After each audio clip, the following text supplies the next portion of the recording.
তিন জেলায় সড়ক দুর্ঘটনায় প্রাণ ঝরেছে ৮ জনের। দিনাজপুরের ঘোড়াঘাটেই দাঁড়িয়ে থাকা ট্রাকের পেছনে যাত্রীবাহী বাসের ধাক্কায় ৫ জন নিহত হয়েছেন।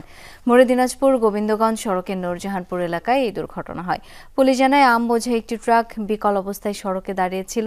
এ সময় পঞ্চগড় থেকে ছেড়ে আসা ঢাকাগামী নাবিল পরিবহনের একটি বাস পিছন থেকে ট্রাকে ধাক্কা দেয়। ঘটনাস্থলে প্রাণ হারায় ৩ জন।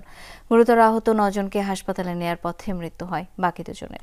এদিকে ঝালকাঠিতে বাস পিকআপ সংঘর্ষে প্রাণ হারিয়েছে ২ জন।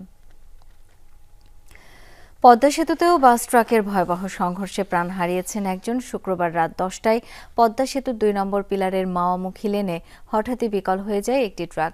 এ সময় একই লেনে থাকা ইমাদ পরিবহনের যাত্রীবাহী একটি বাস পেছন থেকে সজোরে ধাক্কা দেয় থেমে থাকা ট্রাকটিকে। এতে দুমড়ে মুচড়ে যায় বাসের সামনের অংশ। ঘটনাস্থলে নিহত হয় একজন।